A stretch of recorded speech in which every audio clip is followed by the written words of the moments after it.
E que alegria hoje aqui na Rotas Comunicação. Gente, nosso primeiro Buzz de 2026 aqui nos estúdios e não poderia ser diferente. A gente ama falar de comunicação e hoje a gente vai trazer um assunto que às vezes, parece ser muito conhecido pelas pessoas, mas ele carrega uma série de detalhes, ainda mais na era da informação que a gente vive hoje.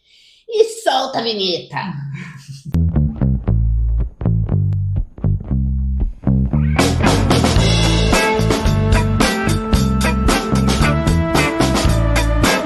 E, gente, agora a gente vai lançar aí uma pergunta para quem está nos assistindo. Eu só estou falando aqui porque a Gabi aqui que está atrás das câmeras pediu para a gente encolher a barriga, então a gente está assim, ó.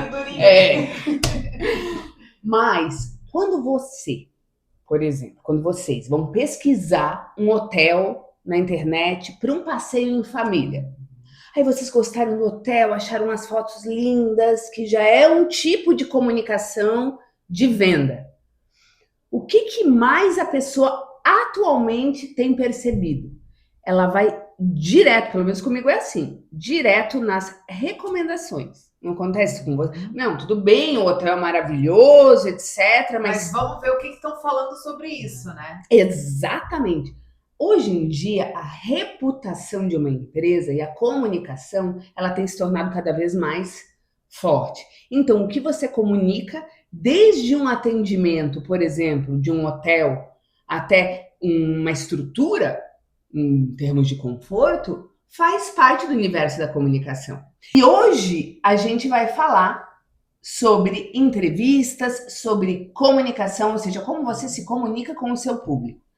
E ele pode ser um jornalista, uma equipe de TV, que de repente te aborda e vai falar sobre, por exemplo, a nova pizza que você lançou no cardápio do seu restaurante, ou um empreendimento de luxo, ou um mega iate. O que é o porta-voz desse momento? O porta-voz, quando a gente fala porta-voz, é a pessoa que representa a empresa. Ela não necessariamente precisa ser o dono, mas ela está representando aquela marca. Então, como representante da marca, ela, de fato, precisa expressar a filosofia da marca. E essa é uma das nossas atividades, né, Elaine? Exatamente, porque quando a gente marca uma entrevista de um porta-voz, é um momento muito delicado. Uhum. Você está colocando o teu cliente porta-voz de uma marca que naquele momento ele não fala por si, ele fala pela marca na frente de um jornalista. Uhum. E aí tem algumas pegadinhas. O cliente ele tem que sempre estar atento que isso não é uma conversa informal. Eu só vou te cortar um pouquinho, então quer dizer assim, a pessoa representa a filosofia da marca.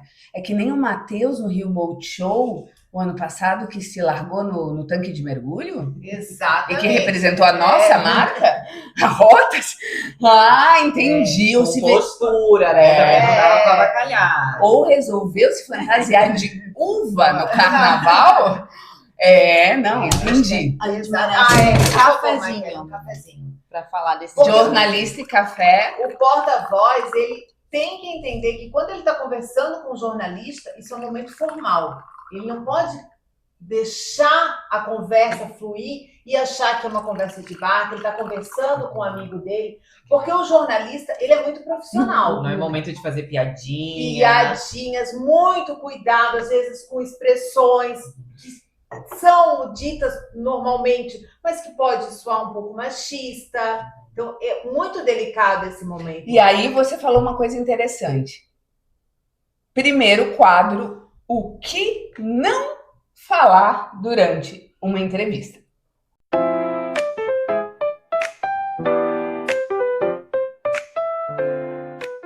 Então, a gente estava falando de piadinhas. O que tu quer dizer com isso? Que tipo de piadinha, por exemplo, tá na TV? Não, eu vou dar um exemplo. Eu estava acompanhando uma entrevista e o cliente falou algo... É uma coisa bem delicada, mas ele falou que vendia para todo mundo, menos para mulher feia. E naquela hora eu queria cavar um buraco e me esconder.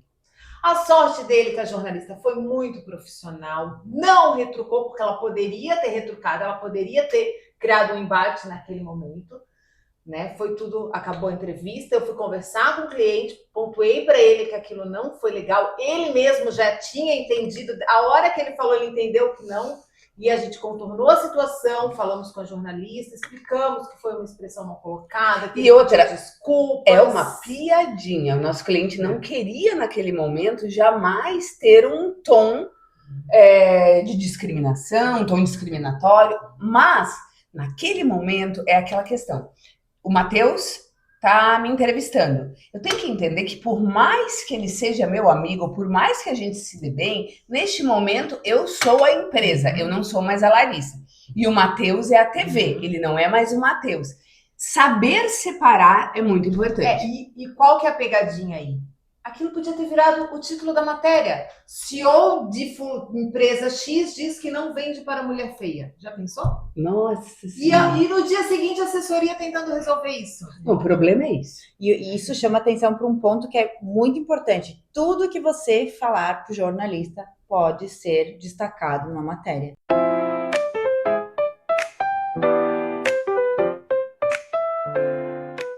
Fale em off uma coisa ruim ou não fale? Eu sou a favor de que a pessoa pode falar em off se for algo que vá beneficiar a empresa ou tem uma estratégia por trás. Ou se vai realmente Agora, completar uma explicação. Algo que agregue, mas algo que manche, que pode prejudicar a imagem da empresa, não fale. Por exemplo, falar mal do concorrente. Matheus. Não, isso não, né? Isso tá proibido. Verdade.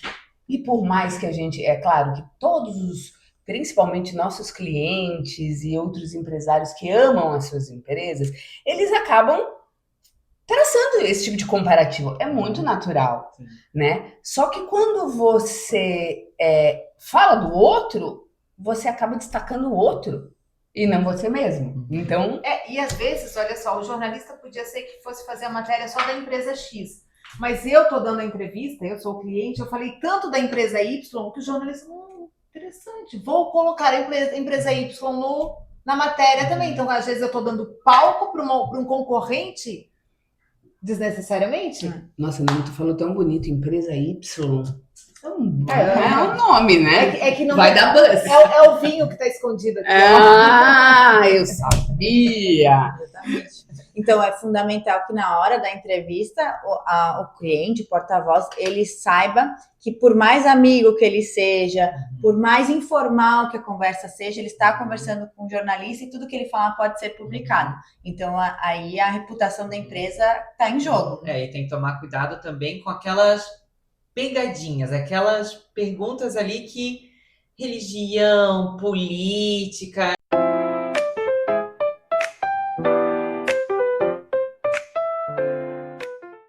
E que assuntos delicados você acha que não é interessante destacar quando a pessoa... Vamos reformular. Que eu, como jornalista, o que eu poderia te questionar de assunto delicado? Por exemplo, pode questionar sobre a troca de governo, seja ela municipal, seja ela Sendo a gente federal. tá no ano de eleição, esse assunto vem muito à tona. É a mesma coisa, eu sou jornalista, vou perguntar para o Matheus. E por que a reforma X ela foi aprovada? E aí, o que você acha do governo X? Entende a pegadinha que ele está falando? Ou até mesmo mais sutil. Você acha que essa nova medida vai beneficiar ou prejudicar o seu negócio? Indiretamente você está falando do governo. Sim. Então, uma cautela nesse sentido, porque às vezes, sem querer, você acaba... isso a gente fala, porque inúmeros porta-vozes hoje são colocados na frente das câmeras e às vezes, né, a gente tem exemplos inúmeros, né, de pessoas que a gente entende, que a gente já viu de casos boas, que claramente não tiveram a intenção de dizer determinada... E que depois que saiu, tá na mídia, não tem mais como voltar atrás. Ô, Matheus, tu estava comentando... Até também... meme, né, de Instagram, né, que de repente a pessoa vai num evento, vai se divertir, toma todas e... Até esses detalhes é importante citar. Depois a assessoria corre. Eu queria que o Matheus falasse um pouquinho, que a gente estava conversando antes, sobre aquelas perguntas tendenciosas. Por exemplo, mas o mercado caiu esse ano, né? Então, às vezes, o jornalista, ele induz o cliente a responder o que ele quer para a matéria dele. Sim. É uma prática que no jornalismo a gente não é elegante, mas de qualquer forma também é uma maneira do jornalista entender o perfil de quem que ele está entrevistando, uma ou duas. Né? Então a gente é defensor, nós 4 somos jornalistas, defendemos a profissão, mas existem casos e casos como em todas as profissões, né? Às vezes sim, eu quero entender se o meu porta-voz ele realmente tem opinião própria ou se ele vai me seguir. Tem esses 2 lados também. Pode falar. E até a questão de ter uma assessoria presente ali para evitar que o cliente fique numa saia justa, né? De tu saber o timing certo, de tu interromper um questionamento, e do cliente também ter esse conhecimento, esse treinamento de falar, olha, não estou sabendo dessa nova lei, não estou sabendo dessa nova taxa, prefiro não comentar, ou posso levantar mais informações para a minha equipe, depois qualquer coisa a gente compartilha com você, mas não dá uma informação por emoção. Por emoção. E informação de incerteza, né? Porque depois aquela incerteza pode ser um calo, um gerenciamento de crise que pode estourar no outro dia. Pode virar o título da matéria. Também. Exato, e o que ele falou é extremamente interessante, porque hoje as pessoas acham que eu tenho que saber, se eu tô na frente de um jornalista, eu tenho que saber tudo. É como o Matheus falou, eu tenho que falar certinho, eu tenho que ter os números na cabeça. Não. O que às vezes você acha que não vai encantar o jornalista, ou até o público geral numa mídia social, é a tua vulnerabilidade. As pessoas elas já estão cansadas, o mais do mesmo, elas querem ver o mundo real, e o mundo real às vezes erra. Só que, como o Matheus falou, a transparência de você dizer, opa, errei, não sei te responder agora, não me recordo dos números, mas te passo depois, isso demonstra que você está sendo sincero. E isso, sinceridade, ser você mesmo e ser genuíno, não tem preço. Tá. Inclusive, isso ajuda a sair de uma saia justa, por exemplo, assim, se o jornalista te questionar sobre alguma questão da empresa. Por exemplo, assim, pode até parecer uma pergunta agressiva do seu ponto de vista, né, como porta-voz, mas às vezes ele não tá, ele só tá perguntando, que é o trabalho dele, perguntar. E aí você não pode ser reativo. Você tem que saber como tornar aquela situação, né? Isso... Então, vamos dar um exemplo. Como que seria uma pergunta... vamos supor que a empresa tivesse se envolvido no passado em um escândalo. Daí o jornalista questiona, mas e essa situação que ocorreu ainda respinga hoje em dia? Você pode já dizer, não, isso não tem você nada tem a ver, duas né? maneiras de responder. A primeira é e a segunda, com muita delicadeza, como é que é? Vou deixar a Lara explicar. Eu entendo a sua pergunta, o seu questionamento, mas o meu foco aqui é falar sobre determinado assunto. Isso não é porque você está querendo desfocar ou você está dizendo indiretamente para o jornalista, te respeito e não ficar bravo, porque tu está respeitando um profissional que está questionando, é o papel dele, cavar informação, mas ao mesmo tempo eu não estou aqui para esse tipo de assunto, a não ser que você estivesse neste momento para uma entrevista sobre esse tipo de escândalo. Se o foco da entrevista, o briefing da entrevista não foi aquele e o jornalista puxou, delicadamente você agradece a pergunta, mas você tem todo o direito de dizer que isso foge do escopo da entrevista. Mas também, e se por acaso a pergunta faz parte do escopo da entrevista, foi o que foi combinado, e ele faz uma pergunta difícil, a gente também tem uma técnica que ensina para os nossos clientes, né, Lari? A própria técnica que a gente chama de ponte por exemplo, pessoal, e isso não é de maneira nenhuma desviar do assunto. Pelo contrário, a gente nunca orienta a desviar do assunto. Às vezes, quanto mais direto você falar, por exemplo, você está envolvido no escândalo? Aí a pessoa responde, tô, pois é. Você acaba surpreendendo o jornalista nesse momento, né? Então, a ponte é você sempre voltar ao assunto principal, respeitar, respeito, que é a conexão do jornalista. Porque existem casos que as pessoas, eu estou na frente de uma TV, aí elas se enrijecem. Mas quem está ali do lado também é um ser humano. Então se conecte com ele de uma maneira gentil, traga dados que comprovem que aquele fato está errado. Por exemplo, você, falando do machismo ali, né? Você se envolveu num escândalo sobre machismo. Eu entendo realmente a sua pergunta, é uma polêmica hoje, de fato, mas hoje a nossa empresa é formada a 80% Sempre por tem mulheres. para justificar o argumento. Inclusive, uma coisa que a gente cita muito quando a gente faz a orientação é seja transparente, né? Se estava errado, se aconteceu, não adianta mentir, porque isso já vai estar, às vezes o jornalista já tem essa informação. Então, Ele só quer confirmar, seja transparente, fale a verdade, dessa forma, inclusive, você minimiza impactos, né? Exato, minimiza impacto e você permite não construir um muro entre você e o jornalista. Quanto mais a tua energia for de receio, mais essa energia vai passar para o jornalista. Agora, você também tem que entender, ou no caso, se quem estiver assistindo é um porta-voz, um empresário, que essa troca faz com que o jornalista tenha mais sensibilidade na hora de analisar o que ele vai colocar no ar ou não. Porque o que você demonstra para ele é o que é.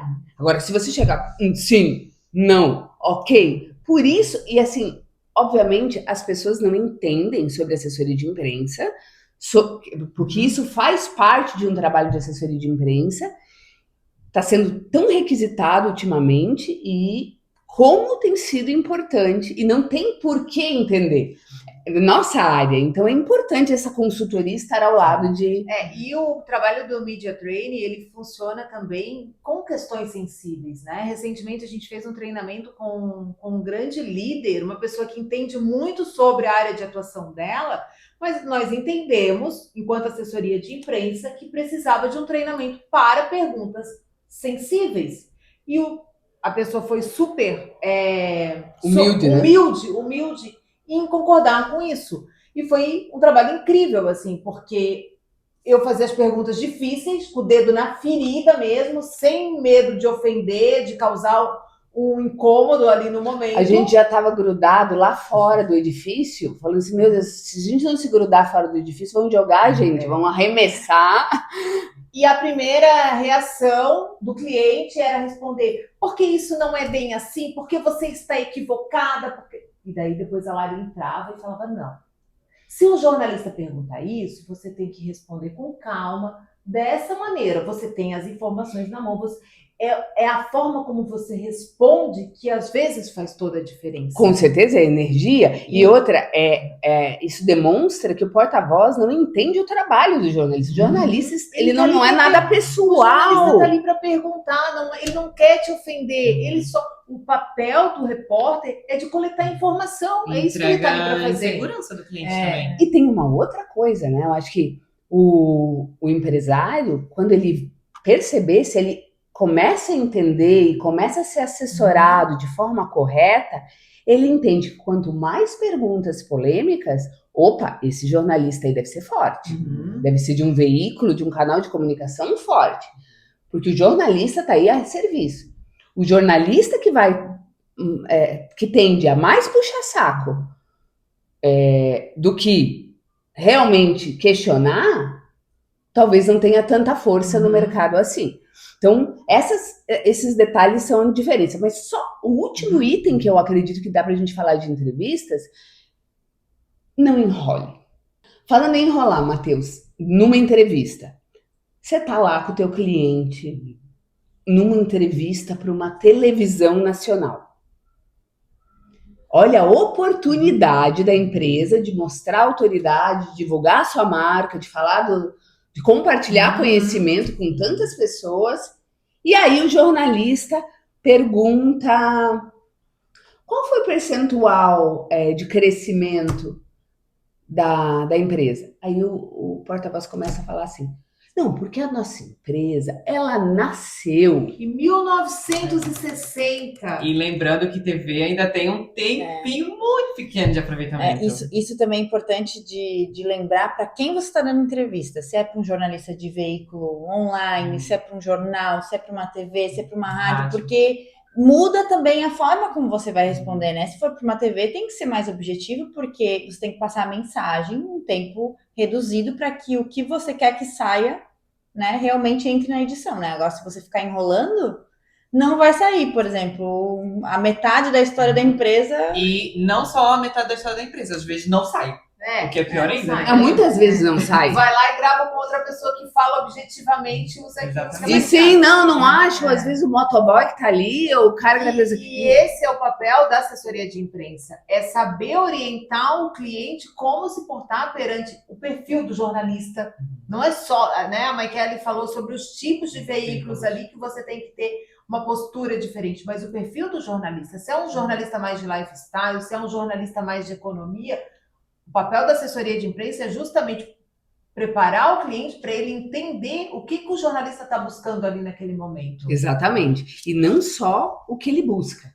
O jornalista de TV, ele tem 30 segundos é muita coisa. Gente, para vocês terem uma ideia, quanto custa ter milhões, às vezes, dependendo da abrangência, da audiência do canal. 30 segundos é muita coisa. Então, por isso que é tão importante a assessoria de imprensa. Tem muita gente que acha que a assessoria de imprensa é só eles vão me colocar na capa do jornal. Não. A assessoria de imprensa vai divulgar os teus valores, vai compartilhar conhecimento e ela vai no cerne do jornalismo brasileiro, que é realmente passar informações de valor às pessoas, aos leitores. E por isso que é importante que o empresário ele esteja devidamente preparado. Se ele sabe que é uma televisão, por que ele sabe? Porque a assessoria dele, no dia anterior, passou uma fichinha toda bonitinha, o briefing, possíveis perguntas, né? Então é muito além de divulgar. Quando a gente conquista um espaço num jornal, numa revista de peso, é porque, de fato, aquele jornalista, ele não vai olhar para a gente porque a gente é muito legal, porque nós somos amigos, etc. Ele vai entender que é uma informação pertinente ao leitor. E aí, a dica é, sempre que for entender que for televisão, tenta resumir pelo menos em 30 segundos a sua resposta. Se antecipadamente você se prepara com o que é importante e com o que realmente a imprensa precisa, primeiro que tu já está respeitando o jornalista. Não ficar horas tentando gravar a informação. E às vezes ainda pode ser ao vivo, né? Que daí mesmo é que tem que ser mais rápido ainda. Ao vivo, o cuidado é redobrado, né? Eu lembro que a gente está falando dessas coisas, eu lembrei de um momento que na faculdade que o professor dizia assim, um silêncio é uma resposta. Excelente. Então, assim, às vezes você está passando um político ali, você vai entrevistar ele, e daí você faz a pergunta que tem que fazer, e se ele não te der uma resposta, também é uma resposta. Então, tem várias coisas assim que às vezes até o não dito é algo. E às vezes o não dito pode ser negativo e o não dito pode ser também positivo. Por isso que aqui a gente está passando os principais destaques, mas tem uma série de informações que demonstram, não só por nós sermos uma agência de assessoria de imprensa, mas como é importante este trabalho de assessoria, não só do jornalismo, que a gente admira demais, mas de assessoria de imprensa em todo o Brasil. Então, todos os profissionais desse ramo é importantíssimo. É um valor que, dependendo da empresa, ele é um agregado fundamental. Quando ela falou do silêncio, da mesma forma, tem uma pegadinha. É aquela pegadinha do jornalista, ele precisa daquela informação. Eu estou na frente da rainha lá da ilha de não sei das quantas. Né? Aquela ilha do Madagascar, sabe? Então, e eu estou com a oportunidade de... A entrevista não tem nada a ver sobre a minha oportunidade, mas eu tenho a oportunidade de conseguir uma notícia incrível. Às vezes, eu pergunto, coloquei o microfone nela. ela me responde nos 30 segundos ou em 15 segundos. E o jornalista muitas vezes continua assim. Por quê? Porque faz com que ela fique realmente desequilibrada emocionalmente naquele momento, sem graça, e continue a falar. Então, isso também pode ser uma pegadinha. E isso é uma técnica neurolinguística que às vezes é usada. E outra questão do silêncio, excelente o teu comentário, é quando, se a pessoa está preparada, se o senhor está preparado, ele olha. A gente tem um cliente maravilhoso que faz isso. Maravilhoso. E ele olha. E ele deixa o jornalista, tipo, ok, terminou. Ele não tem, ele demonstra na respiração, é algo interessante. Porque o corpo dá sinais, né? Sim. Então, tipo, a forma que você mexe as mãos, como você olha, se o jornalista te pergunta alguma coisa, você desvia o olhar. Isso também, para quando ele for construir a reportagem, isso conta, porque ele diz assim, o fulano de tal, aparentemente nervoso, não sei o quê, entendeu? Então, os sinais que o teu corpo tá emanando naquele momento também estão falando por você, né? As próprias mãos aqui demonstram que ela está escondendo algo. Tchan, tchan, tchan, tchan, tchan. Mas é só uma colocação. A gente está aqui entre amigos, entre profissionais, mas até uma foto. Sinais, eles demonstram muito. Né? E a gente tem uma série também de segredinhos aí que de repente rende até um outro. Porque a gente, e tudo isso a gente faz para os nossos clientes no Media Training, que é oferecido, né? Exato. É um trabalho da assessoria de imprensa também. Essa é uma solução. Quando falam Media Training, que claro, treinamento de mídia.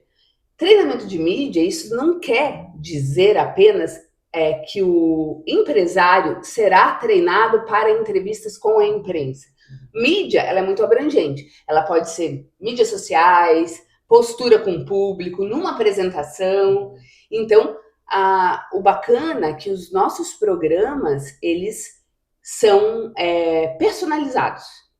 Dependendo, a gente faz uma avaliação prévia e a partir da primeira sessão, você pode seguir, a gente faz uma sugestão, ou pode concluir. Então, assim, quanto custa um programa de media training? Depende muito do porta-voz, depende da avaliação. Porque, às vezes, tem muitos porta-vozes, empresários, e os empresários não estão ali, eles não nasceram para ser especialistas em dar entrevistas. Eles podem ser pessoas muito experts ou não. A área deles é outra, às vezes é fábrica, indústria, chão de fábrica. Né? Então, esse é o nosso papel. E às vezes a gente pega cliente que é um porta-voz nato. Sim. Ele nunca passou por um media training, mas ele tem o dom de falar, de se expressar, de conquistar a pessoa que está conversando com ele. Então, por isso que é personalizado, porque às vezes a pessoa não precisa de um media training. E às vezes a pessoa é incrível, é maravilhosa, é super carismática. Para outro assunto.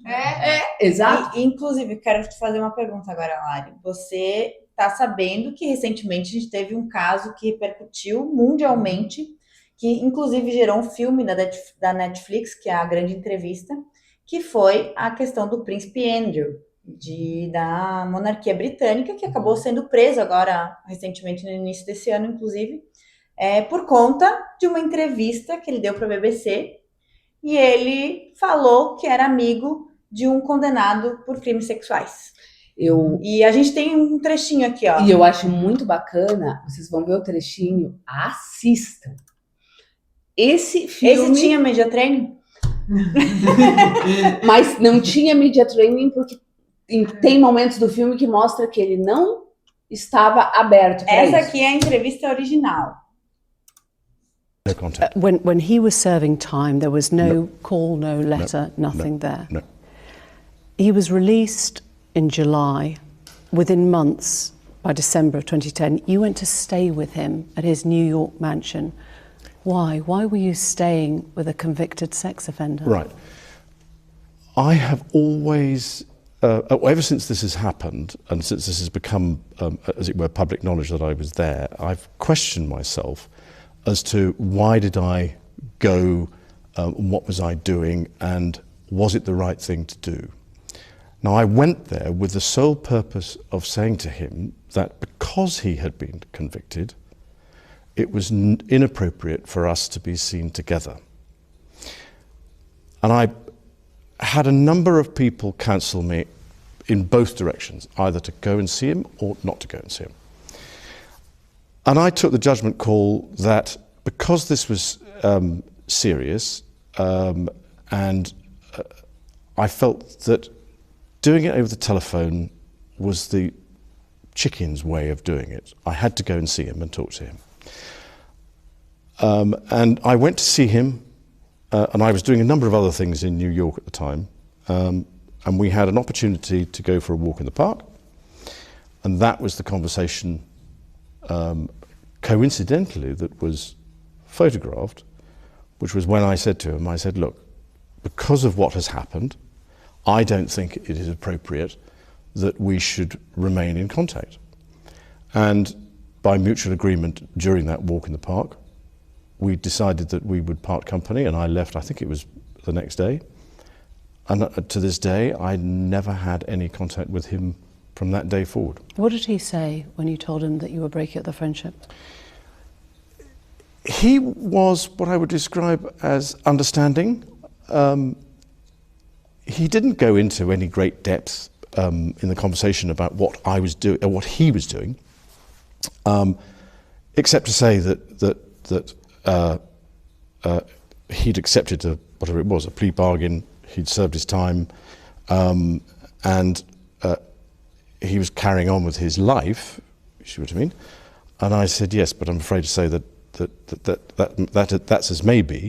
Gente, essa é uma finalização que merece um vídeo só para analisar. A gente já está terminando aqui o nosso programa, porque senão a gente ficava falando de todos os dias, mas percebam a maneira com a qual ele gagueja, ele se explica, ele sua, ele a cabeça baixa, e em nenhum momento, se vocês perceberem a postura da jornalista, impecável, em nenhum momento ela julgou, ela levantou a voz, ela disse que ele estava errado, ele estava num espelho conversando com ele mesmo.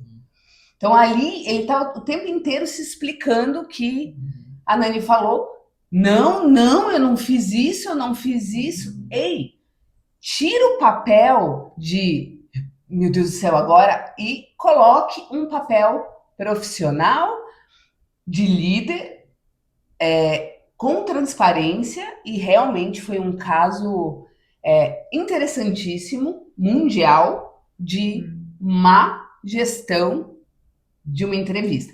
E até no filme mostra quanto tempo eles demoraram, quantas articulações necessárias para jornalista conseguir essa entrevista, né? A produtora, coitada. Essa entrevista foi há 6 anos, né?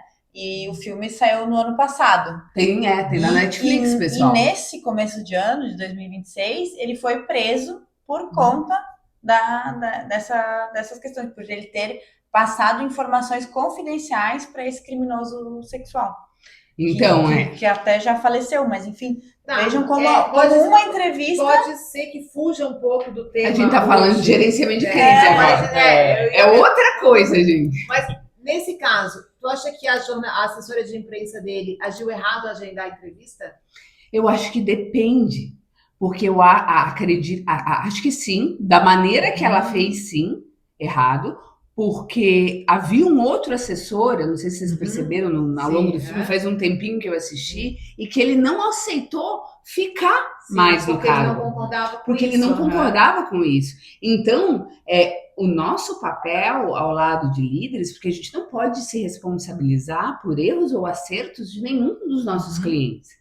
Mas é nossa responsabilidade e aí que mostra muito. O jeito que ela tratava ele era mais, eu quero conquistar o chefe, do que o papel de uma assessora de imprensa. Porque muitas vezes você recusar o convite de uma imprensa também é considerado. Também é estratégico. Ou estratégico. Nesse caso ali, o meu ponto de vista é que, assim, ele estava comprometido. Então, Então, ele não iria melhorar a imagem pessoal dele dando uma entrevista para a BBC. E Ele achou que ele conseguiria fazer isso, mas na verdade ele se afundou ainda mais. Ele se afundou ainda mais. Porque as repercussões pós, né, É. mostram isso, né? Perdeu os títulos, tudo o que aconteceu com ele, né? Inclusive, esse ano teve novos desdobramentos. Né? Mas se ele tivesse bem preparado, eu acho que, mesmo assim, toda a verdade vem à tona. A gente diz gerenciamento de crise justamente porque a gente tenta excluir uma crise quando ela é algo que não tem nada a ver, que não cabe, ou minimizar ela. Se ele tivesse, independentemente de ter dado a entrevista ou não, se ele tivesse bem preparado, eu acredito com muito mais veracidade, cabeça erguida, e às vezes não analisei com calma o caso dele, mas ter confirmado e não quero falar sobre isso, poderia ser muito mais elegante do que ter se enrolado e ter se explicado, porque aí sim mostrou. A gente não quer um líder que nos inspira e que fica se explicando, que fica mentindo. Então é isso que ele, como um líder de né, do reino. Chegou a ser herói, né? Considerado herói. Exato, decepcionou. E aí entra o papel da imprensa de mostrar a verdade. Então, se ela está mostrando a verdade, seja verdadeiro. Aí eu acho que a gente pode fazer um próximo programa só falando de gerenciamento de crise. Exatamente. E a gente começa aí os buzz. Mas que fique claro, eu não queria gerenciar essa crise. Não, mas a gente já está acostumado a virar à noite, gerenciando, né? Imagina, Matheus, ele ia criar o cenário na frente do palácio para fazer a entrevista, né? Porque se tem que gerir uma crise que seja em alto estilo. Vamos fazer com estilo, Vamos fazer, qualquer coisa. Exatamente. E, pessoal, espero que a gente tenha ajudado aí com algumas das muitas informações que existem. Se você quiser saber mais informações sobre Media Training, gerenciamento de crise, acesse aí o site da Rotas Comunicação, rotascomunicação.com.br. O Buzz está no ar constantemente, de 15 em 15 dias. Nos ajudem, a nossa proposta aqui é valorizar o profissional da comunicação, o marketing, que está tão em alta hoje em dia. Então, dicas nessa área, nos assistam, acompanhem, nos ajudem aí a manter esse canal. Muito obrigada e até a próxima, pessoal. Tchau.